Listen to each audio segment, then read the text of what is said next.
Imagine this. While you're sweating at the checkout line, stretching every dollar, Washington just dropped $172 million on luxury jets. Yeah, you heard that right. Senator Schumer just blew the whistle, and the spotlight's on two Gulfstream G700s. The Rolls-Royce of private jets, reportedly purchased by the Department of Homeland Security for Secretary Kristi Noem. The price tag? Enough zeros to make anyone's head spin. On the Senate floor, Schumer didn't mince words. He blasted what he called MAGA-style spending, accusing the Trump administration of being completely out of touch with everyday Americans. He even joked, buying a Rolls-Royce for the seatbelts.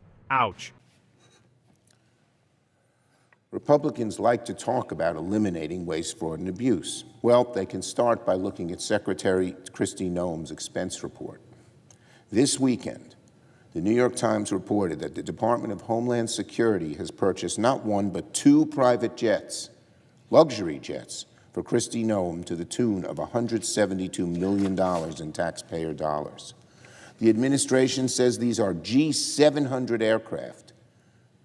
That's one of the biggest planes there is, private planes there is. And they say they were purchased for safety reasons. Kristi Noem and the administration say these G700 aircraft were purchased for safety reasons. That's like saying you bought a Rolls-Royce to get good seatbelts.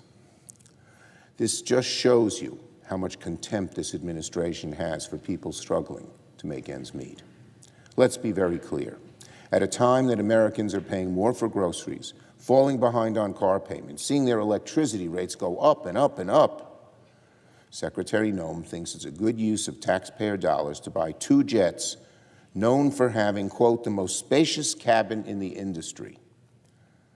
Whatever happened to the Kristi Noem who said any expense at DHS over $100,000 needed her personal approval?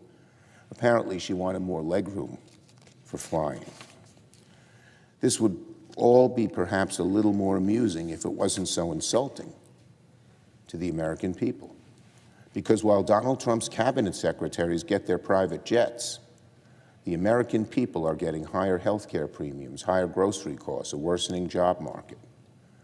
Let me just show this chart, a list of awful headlines about the economy just from last week or so. From NBC, U.S. consumers bearing more than half the cost of tariffs so far, Goldman Sachs says. In the Wall Street Journal, grocery prices keep rising, frustrated consumers are trying to adapt. Market Watch, high inflation and lack of jobs leave Americans frustrated with the economy. Those are headlines last week. So let me get this straight. Americans pay 90% of the cost of Donald Trump's tariffs for more groceries. They see fewer jobs, and now the American people have to pay for two top-tier private luxury jets for Kristi Noem. If you want to know how much contempt Donald Trump has, how much contempt his MAGA administration has for working people, look no further than Noem's luxury jets. Yield the floor, note the absence of a quorum. Clerk will call the roll. Ms. Alston-Brooks.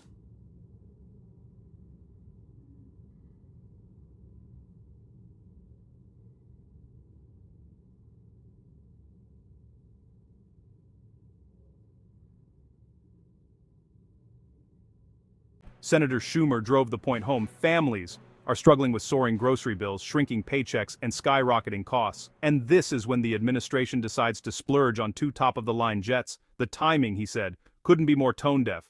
Schumer didn't mince words, reminding everyone that Secretary Noem once vowed to personally approve any DHS purchase over $100,000. So how, he asked, does $172 million just slip by?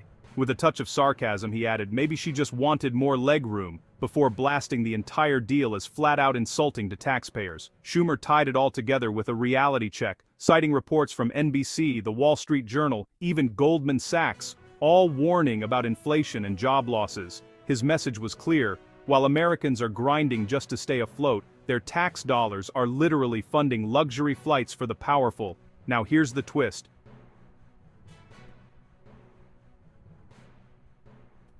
DHS won't confirm a thing. Noem's keeping quiet.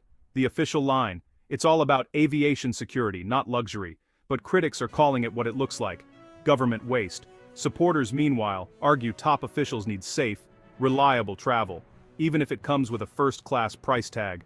Bottom line, this isn't just about two shiny jets. It's about priorities, accountability, and who gets to decide what's necessary when the bill lands on taxpayers' desks. The planes are real, the frustration's real, and in Washington, the finger-pointing isn't stopping anytime soon. For more stories that cut through the noise and get to the heart of Congress, hit that subscribe button. I'm here to unpack what matters, so you know exactly what's flying over your head and where your money's really going.